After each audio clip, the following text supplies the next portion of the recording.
Docteur Nadan, je suis très heureuse de vous retrouver aujourd'hui avec une compétitrice assez spéciale. Je dis ça souvent, mais là, vous allez comprendre pourquoi on se retrouve avec Margot Fernandez, Margotita Fernandez. Ses réseaux seront, comme d'habitude, dans la bio si vous la cherchez, qui est une championne de France de la FFD-SBK, qui est championne de France de bachata duo avec Solène, mais qui est aussi championne de France, multiple championne de France, IDO. Alors, c'est une fédération que j'ai commencé un petit peu à expliquer au début de l'année sur la chaîne de YouTube. Mais qui de mieux la vraie championne pour en parler? Première chose, merci beaucoup Margot. Margot, on se croise depuis le début, depuis la bolle en 2021. Est-ce que tu peux expliquer vite fait déjà tes premiers pas dans la danse? Alors, mes premiers pas, j'avais 6 ans, j'ai commencé par le classique, puis après, je suis allée vers tout ce qui est dancehall, hip-hop. Et à 15 ans, je me suis dit, bah allez, j'ai envie de tester la bachata. Donc, j'ai commencé mon premier cours, c'était un stage avec l'ancienne championne de France à l'époque, pardon, c'était Jennifer Barrett. J'avais fait un stage avec elle, ça m'a plu, et donc ma maman m'a dit, bah allez, on va t'inscrire pour faire des cours de bachata. Et de là, en fait, où j'étais, ils m'ont dit, bah, t'as un bon niveau, on va te mettre en team pour faire de la compétition. Donc, à 15 ans, j'ai commencé la compète en team. Et après, à mes 18 ans, je me suis dit, bah, c'était bien la compète en team, mais j'ai envie de tester un peu le solo aussi. Et du coup, j'ai ma coach sur Annecy qui m'a dit, bah, allez, je te coach en salsa et en bachata et on se lance dans le solo. Donc, mes premiers pas en compète, bah, la toute première, c'était la ball. Euh, C'était assez impressionnant parce que c'était ma première. Je pense, que je devais être dans l'une des plus jeunes dans ma catégorie. Donc ça faisait un peu flipper. C'était un monde que je connaissais pas trop, mais c'était incroyable. Enfin, ça m'a donné le goût de poursuivre pour la suite. J'avoue, pourquoi tu t'es pas lancé en couple? Parce que souvent, quand on pense à salsa bachata, quand on s'y connaît pas, c'est le couple qui appelle en premier. Alors déjà de un parce que où j'habite, moi je suis d'Annecy et il n'y avait pas de partenaire de mon âge pour faire ça. Et de deux parce que je suis très casse-pied. Ok. Exigeant. Ouais, je suis très très exigeante en solo avec moi-même sur les entraînements, sur bah, la qualité des entraînements, combien de fois il faut s'entraîner, etc. Et donc je pense qu'avec un partenaire, je serais horrible. Donc je me dis, je préfère être horrible envers moi-même que de faire souffrir quelqu'un. Ok, oui, de ce fait, tu avais un partenariat, pas en compétition, mais Oui. tu avais un partenariat pour tout ce qui est show, festival, donner des cours. Euh, du coup, oui, en fait, tu donnes des cours en couple. Est-ce que tu veux en parler? Est-ce que tu veux pas en parler? Est-ce que ça a été important dans ton parcours? Bah alors c'était un plus, ça c'est certain. Après c'était avec Ludo, on avait fait un partenariat. Après on s'est rendu compte que nos chemins n'étaient plus, on va dire, on n'en avait plus la même finalité dans nos objectifs. Donc on avait préféré arrêter notre partenariat. Mais du coup je continue moi de donner mes cours toujours je suis solo. Et après j'ai fait une formation pour faire les deux, Ok. faire le leader et le follower. Du coup j'arrive à donner mes cours toute seule. Mais c'est vrai que cette expérience avec Ludo c'était très très enrichissant. Ok. Je te propose de faire une accélération parce que j'ai l'impression que tout est arrivé un peu la même année à l'Eurosun de l'année dernière. Alors, premièrement, tu as fait la couverture de l'Eurosun. C'est parfait. Ça va me permettre de mettre les deux pieds dans le plat en parlant déjà euh, du costume. Dans le monde de la compétition, il y a une grosse évolution au niveau de la compétition pour tout le monde, avec l'arrivée des Italiens, mais notamment nous. Je vois l'évolution de nos costumes dans nos catégories. Comment est-ce que tu fais faire tes costumes? Est-ce que tu accompagnes des compétitrices? Non, j'accompagne pas de compétitrice, enfin, en tout cas pas sur le plan costume. Après, où j'ai fait mes costumes, c'est que je suis une grande fan, je l'assume ouvertement, de Simone et Serena et de toute leur école et tous leurs élèves. Et j'ai remarqué qu'ils faisaient leur costume en Italie par une couturière italienne.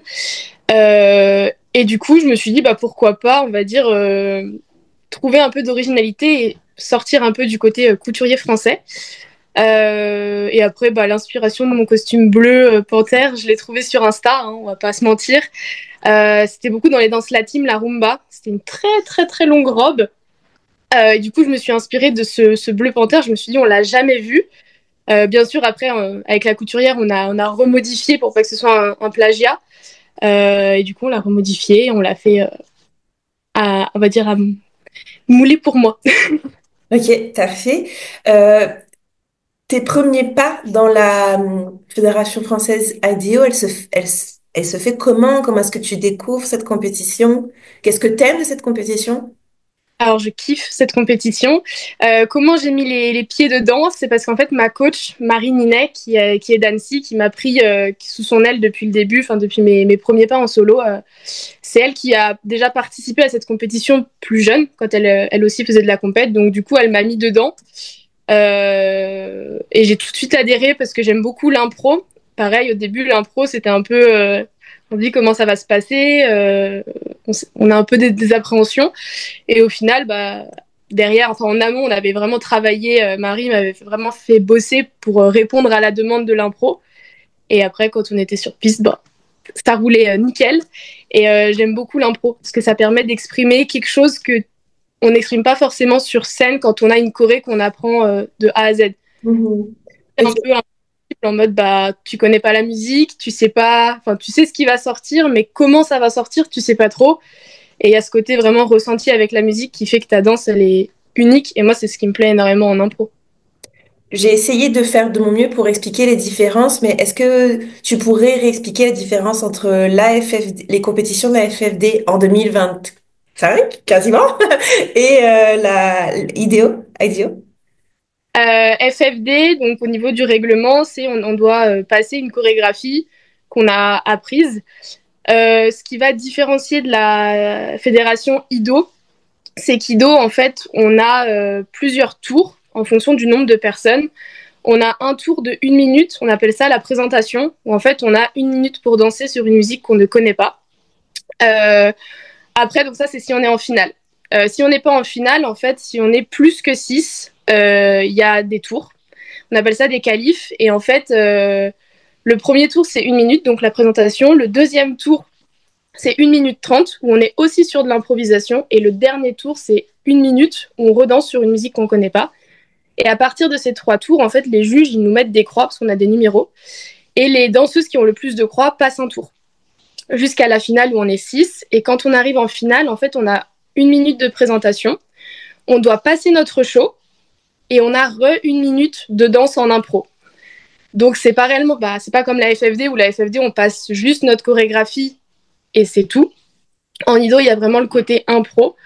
Et après, sur le système de notation, le système de jugement, c'est pas réellement pareil. En FFD, ils sont assez stricts au niveau bah, tout ce qui va être costume. On a le temps à respecter au niveau des musiques. Enfin, tout ça, c'est très carré. En Ido, c'est pas les mêmes temps de musique. Les musiques sont un peu plus longues. Et les systèmes de notation, c'est pareil. En impro, on n'a pas le droit de faire des accros où, par exemple, nos 2 pieds passent au-dessus de la tête. Alors qu'en FFD, on peut. Mais dans ton show en Ido, tu as le droit de faire des accros où tes pieds passent au-dessus de la tête. Enfin, il y a quelques petits règlements qui sont des petites règles à choper.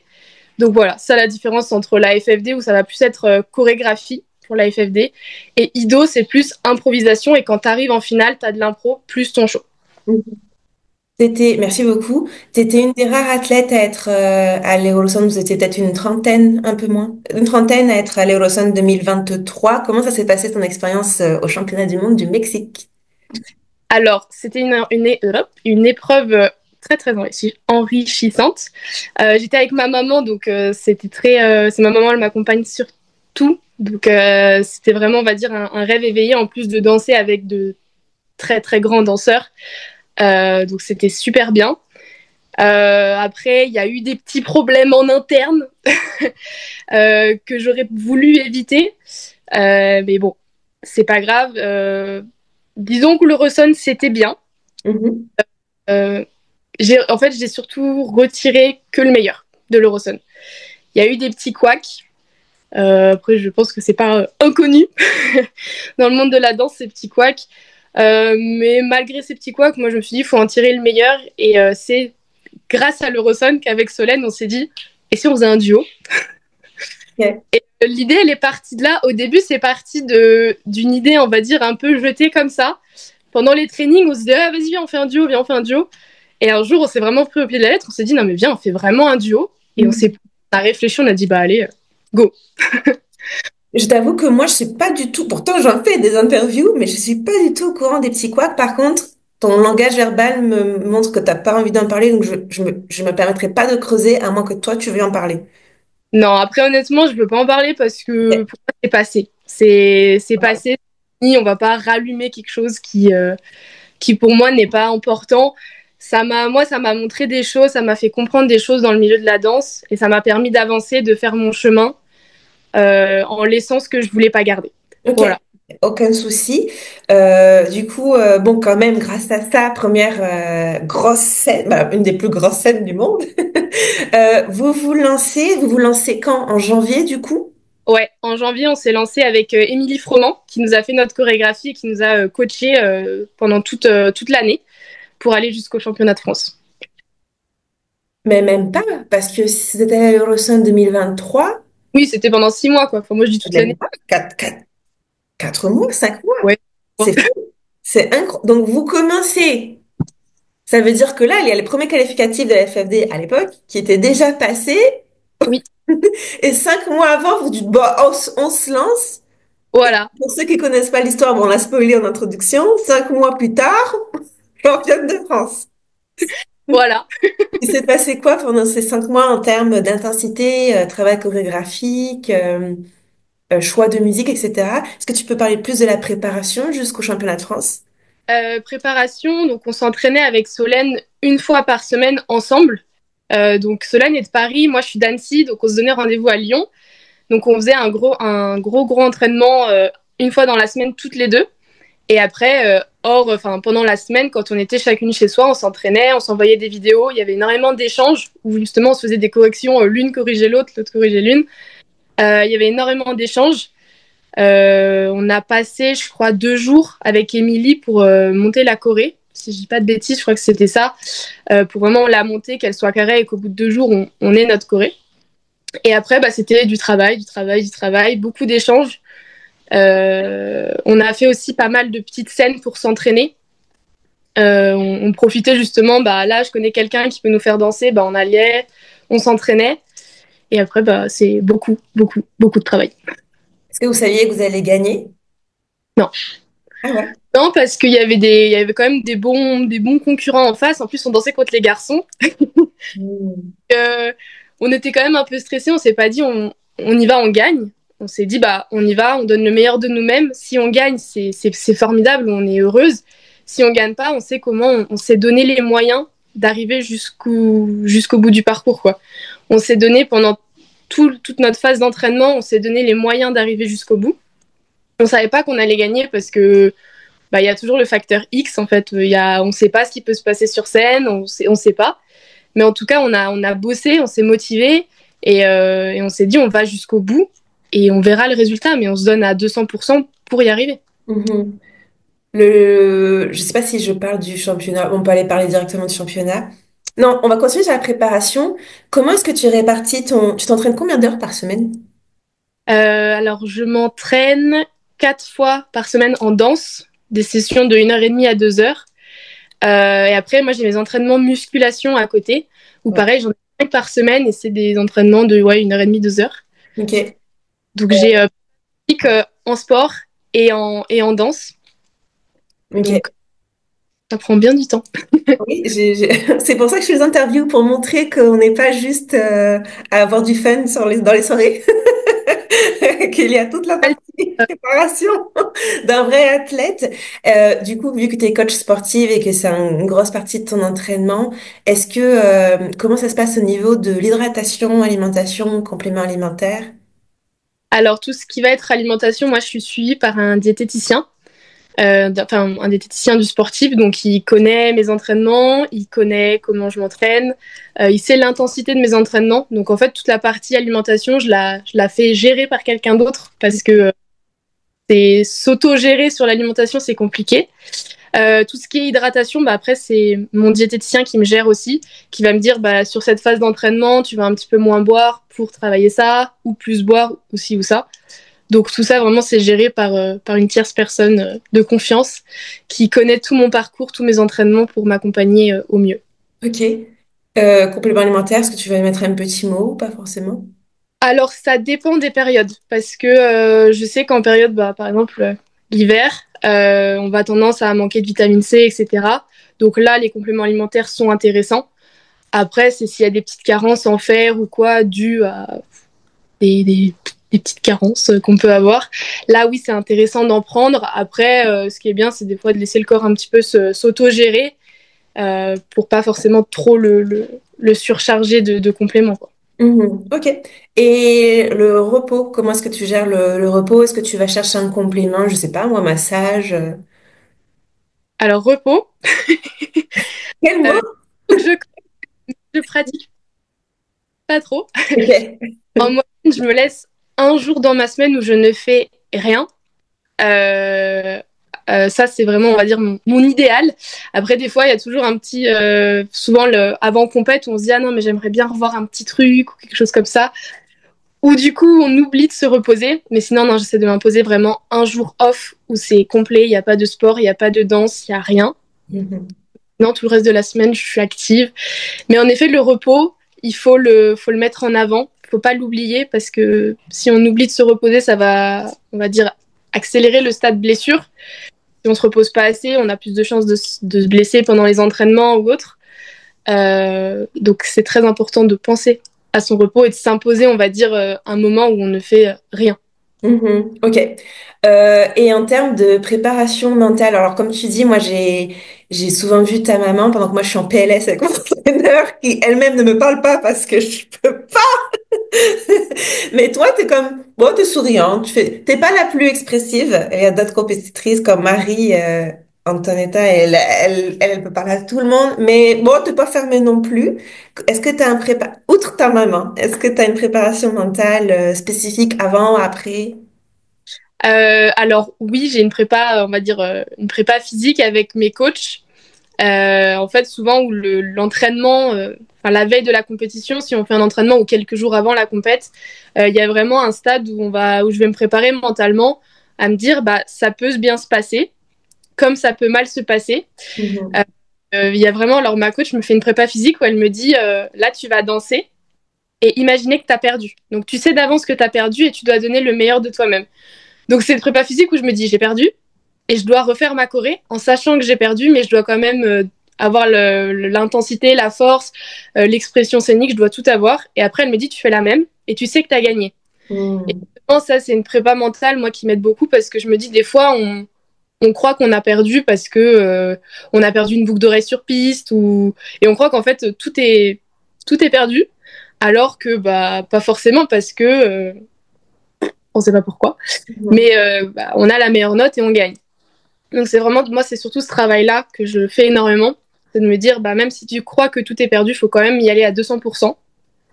Et après, on travaille aussi bah, tout ce qui va être prépa mentale, de rester dans sa bulle, de rester concentré sur son objectif, sa choré, qu'est-ce qu'on doit faire dans sa choré, les moments forts, les moments plus tranquilles, l'intensité, l'expression scénique. Enfin, il y a vraiment tout ce travail en amont, quelques jours avant la compète, où on me dit, bah voilà, remets-toi vraiment à fond dedans pour que le jour J, ce soit ancré et que ça passe. Mhm. Ok, parfait. Le jour du championnat de France, comment ça s'est passé en termes de préparation? Est-ce que t'aimes arriver maquillée? Au contraire, tu préfères te préparer sur place? Qu'est-ce que tu manges? Jusqu'au résultat, on veut tout savoir. Moi, je suis très stressée. Ah bon? J'aime bien quand j'arrive à la compète être au moins coiffée et maquillée. Ok. Ce qui était cool, c'est que pour le championnat de France avec Solène, on s'était dit, bah allez, c'est le championnat de France, on se paye. J'ai mangé son prénom, désolée, mais celle qui nous coiffe, j'ai mangé son prénom. Et du coup, on s'est dit, bah on se paye un peu ce petit plaisir pour pas justement avoir le stress de se coiffer. Donc, ce qui est cool, c'est que le matin du championnat de France, on avait pris le premier créneau 8 heures. Et on s'est fait coiffer, on s'est fait maquiller, donc là-dessus, on n'avait pas trop de stress. Euh, c'est quoi la suite des questions? Tu manges quoi le matin? Parce que, alors, pour ceux qui regardent et qui sont pas au courant de comment ça se passe une compétition, c'est qu'on a les plannings quand même relativement tard.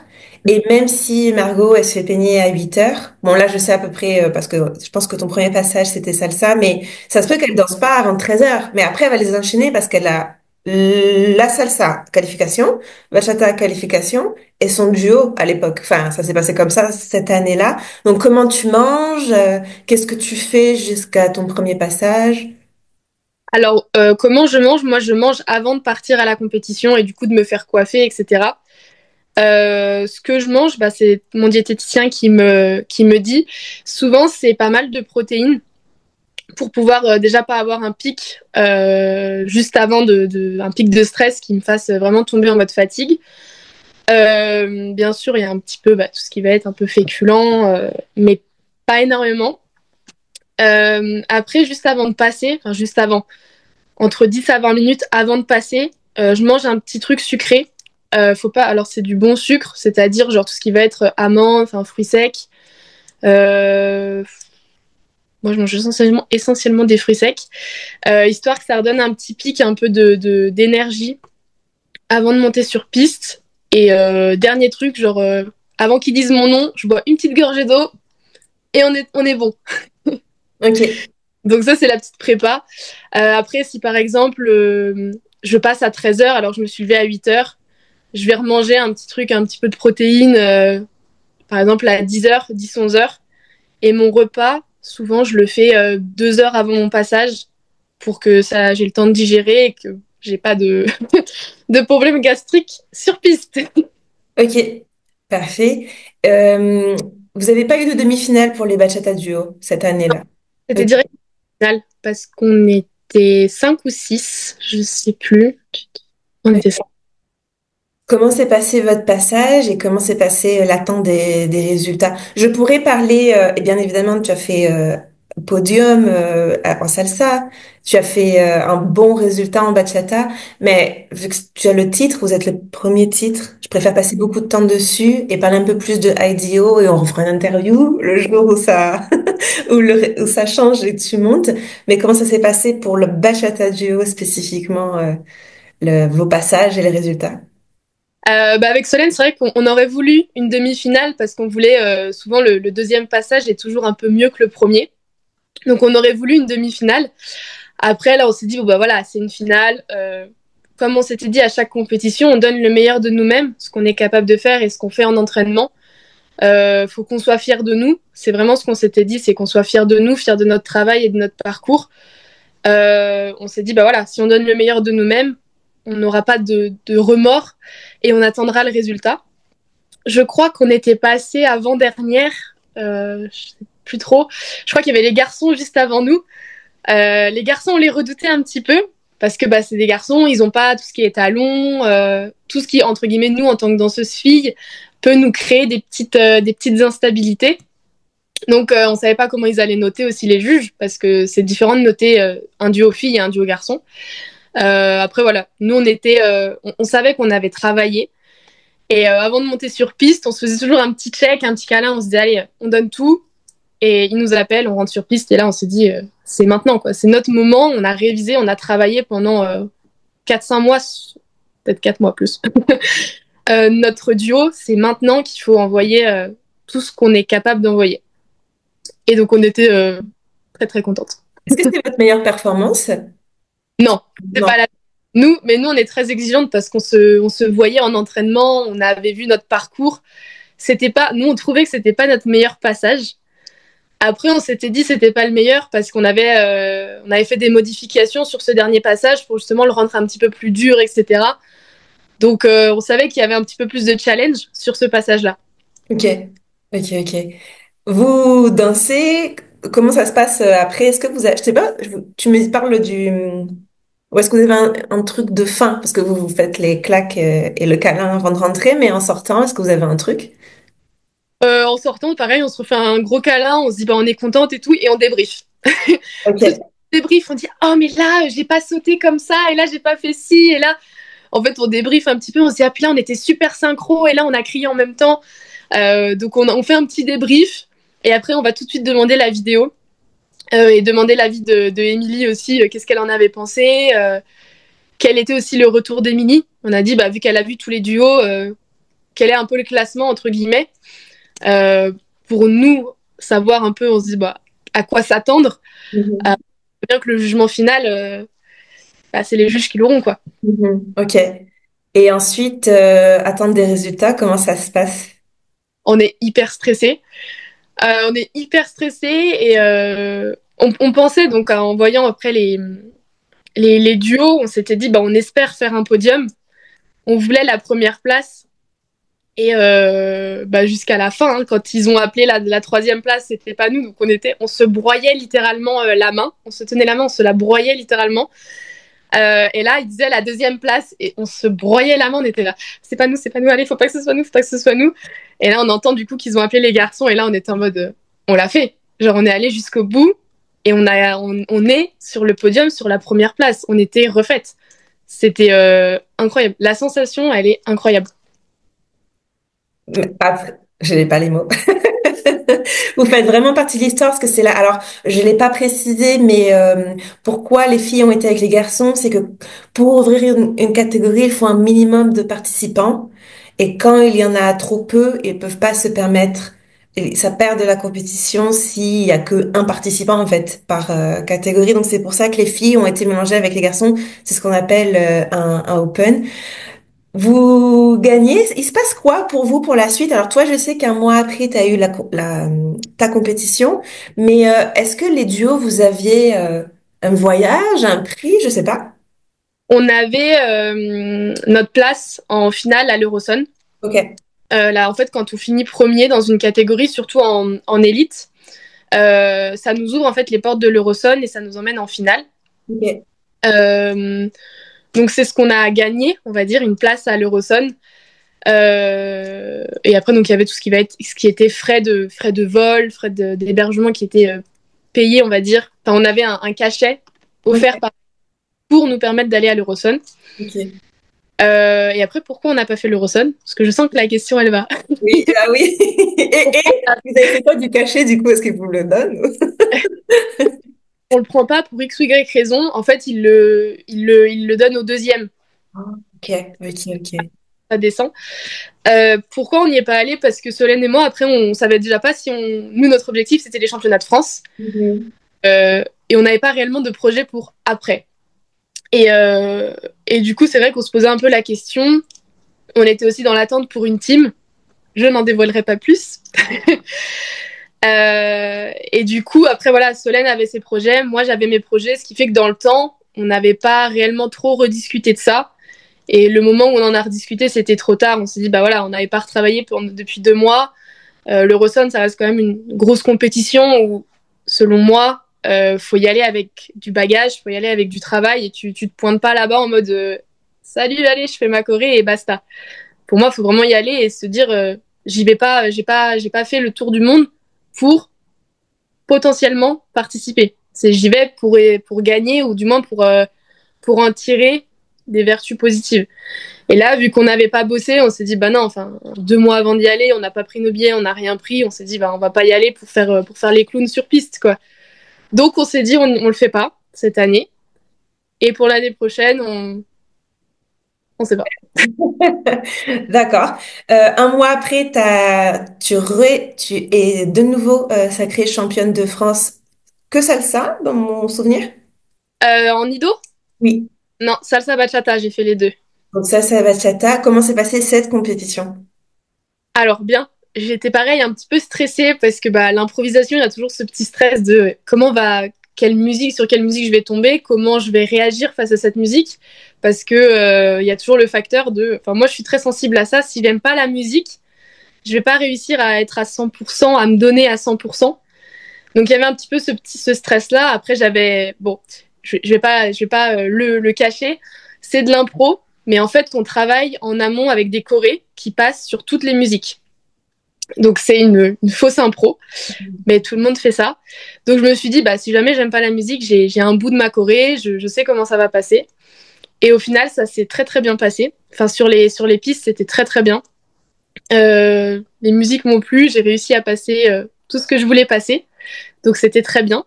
Et ce qui était très très drôle sur cette compétition, c'est que entre mes passages, parce que je faisais 3 passages, je faisais salsa impro, bachata impro et le Caraïbe show. Un Caraïbe show, c'est en fait quand tu mélanges de la salsa et de la bachata. Ok. Et en fait, j'avais 3 passages et mes 3 passages s'enchaînaient, pardon, et j'avais moins de 2 minutes pour me changer. Et en sachant que mes costumes sont très très complexes à enlever, à remettre, etc. Donc, la petite anecdote, c'est que du coup, je finissais à poil dans le gymnase pour me changer et me rhabiller. Donc voilà, c'était l'anecdote un peu moins sympa, mais en tant que danseur, on sait que le côté pudique, il est. Trop. Tu savais que tu allais gagner? Parce que tu étais déjà championne. Alors, je savais pas. Moi, je suis pas. J'aime pas me dire je vais gagner parce que je me dis je me porte l'œil toute seule. On sait jamais. Enfin, moi, je me dis que les autres peuvent très bien s'être fait former par des personnes très très fortes, peuvent avoir travaillé nuit et jour. C'est pas parce qu'on est une fois championne qu'on l'est encore l'année d'après. Enfin, moi, j'aime pas penser comme ça. Je préfère me dire que toute victoire se mérite et que c'est pas juste j'ai fini championne donc je vais être encore championne. Mhm. Il y a du travail derrière et je me dis bah ils ont aussi travaillé. En salsa, en impro, je dansais aussi contre les garçons parce que pour la même raison que tu as cité pour la FFD. Et ils avaient très très bien travaillé. Enfin, ils me faisaient aussi flipper parce qu'ils n'ont pas l'impact des talons, etc. Donc c'était serré. Mais j'ai toujours un stress. Quand j'attends les résultats, je suis toujours limite plus stressée d'attendre les résultats que de monter sur... Ok. Du coup, tu gagnes. Alors, on t'a pas vu à la Wilson, mais tu as été au championnat du monde IDO. Oui. De ce fait, j'avais tellement envie, j'ai fait, bon, maintenant que je connais un petit peu, enfin, je commence à me renseigner, je veux faire la visibilité. T'as mis aucune story, je me dis, parce que les duos, bachata, tu le sais pas, mais vous êtes déjà sur la chaîne YouTube, parce que j'essaye de montrer, même si je m'en fous, même si c'est pas moi. T'as rien mis, sauf à la fin. Comment ça s'est passé, cette compétition pour toi? C'était en Slovénie? C'était à Skopje, c'était en Macédoine du Nord. En Macédoine du Nord. Ok, comment ça s'est passé, cette compétition? Est-ce que vous êtes pris en charge quand t'es champion de France? Oui, on est pris en charge par la fédération IDO, Mhm. qui justement, elle envoie ses trois meilleurs danseurs par catégorie. Donc, vu que moi j'étais la championne de France, ils m'ont envoyé, donc ils m'ont payé une partie du voyage. Après, comment ça s'est passé? Alors, c'était très stressant parce qu'on était. Alors, en salsa, j'étais la seule française. Et en bachata, on était deux françaises. Donc, il y avait un stress de me dire, bah, je suis toute seule et je représente mon pays. Donc, c'était à la fois, je suis contente, mais à la fois un stress. Et c'était un stress aussi de danser parmi mais des danseuses qui sont incroyables. Enfin, il y en a, elles faisaient des trucs de fou. Et ça fait flipper parce qu'on se dit, oula, moi, je fais pas ça. Mais en fait, on se dit, mais tu fais d'autres choses que elles ne font pas. Et donc, sur le moment, c'est un peu le coup de stress où on les voit, elles ont des costumes magnifiques, elles sont magnifiques. Donc, c'est le petit stress en mode, ouh, il y a une bonne concurrence, mais à la fois, c'est un stress où on se dit, ça fait plaisir d'être ici et d'avoir le niveau de danser avec ces danseuses-là. Donc, c'était du bon, il y avait du bon stress quand même. Oui. Est-ce que t'as mentionné rentrer avec des étoiles dans les yeux, mais un peu que tu aurais aimé un meilleur résultat? T'en retires quoi de cette compétition pour l'année prochaine?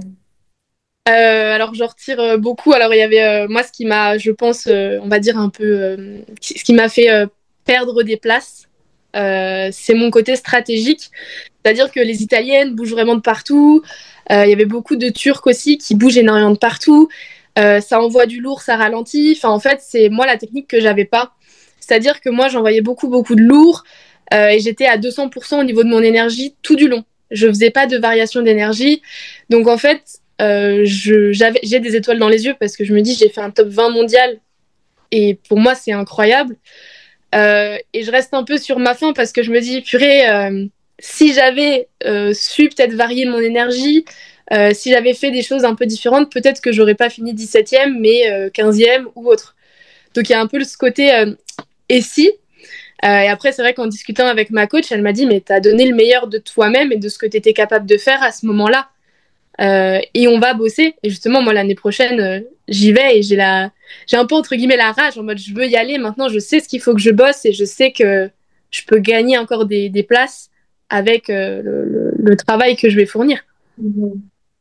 On arrive tranquillement vers la fin. On t'a pas vu sur les pistes de la National Salsa Bachata Cup. Est-ce que tu veux en parler ou pas? Je le mentionne parce que il y a une catégorie qui ressemble maintenant un peu à ce que IDEO propose, mais en fait à ce que propose la T-Dance League, où il y a plein de catégories Oui. et ça se rapproche tranquillement pas vite de ce type de compétition. Est-ce qu'on t'y verra? Est-ce que tu sais pas? Alors, on m'y verra. Pourquoi j'y suis pas allée à la dernière? C'est parce qu'en fait, ça, c'était une semaine avant mes mondiaux. et qu'en fait enfin pour moi les mondiaux ça m'a pris une charge mentale énorme parce que bah il y a toute la préparation mentale, préparation physique, et je me suis dit que je voulais pas, enfin je voulais vraiment rester dans ma préparation physique pour les mondiaux et pas faire une micro préparation physique pour la National Cup et une grande préparation pour les mondiaux. Je me suis dit vraiment je mets tout mon jeu sur les mondiaux pour me préparer mentalement, être vraiment à fond, optimiser mes derniers entraînements pour les mondiaux et pas pour la National Cup qui était une compétition moins importante pour moi. Après, je vais y participer à la National Cup. De mémoire, c'est en février et je compte bien y participer. Je compte bien montrer et pointer le bout de mon nez à cette compétition. Est-ce qu'on te verra à la FFD? Oui, Ok.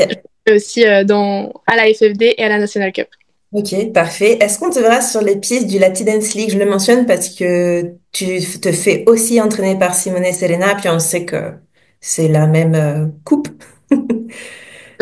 Oui, je vais y aller.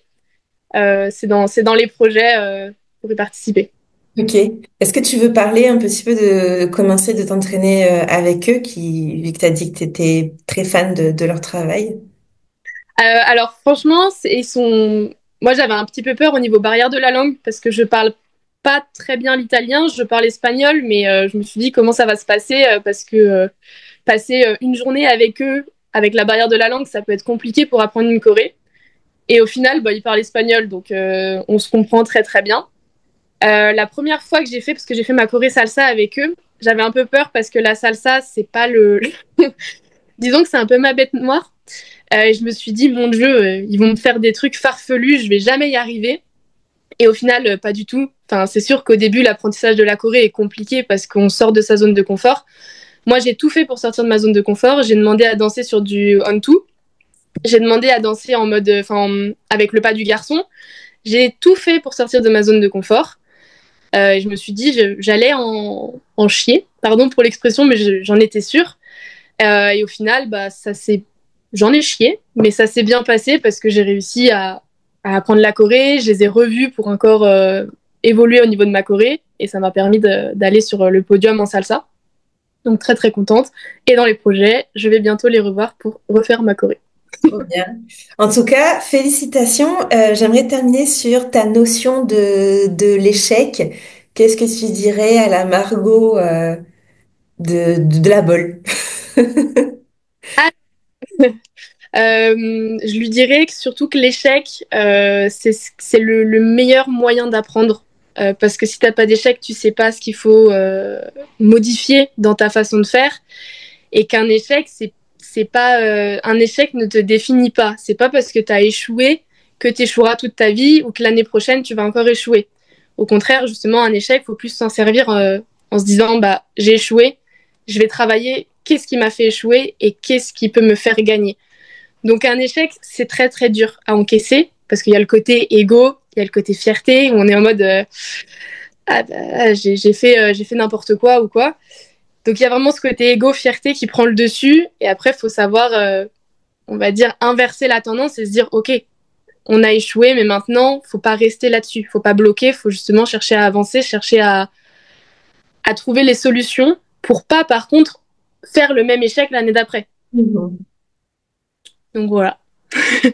Merci beaucoup, merci pour tout ton... J'ai adoré notre interview, tu es extrêmement généreuse dans ce que tu partages. Si vous voulez suivre la suite des compétitions de Margot, je le répète, tous ses réseaux sociaux seront dans la page, dans la bio. Vous pouvez prendre des cours avec elle. En attendant, moi, je vous dis hasta pronto. Ciao, ciao.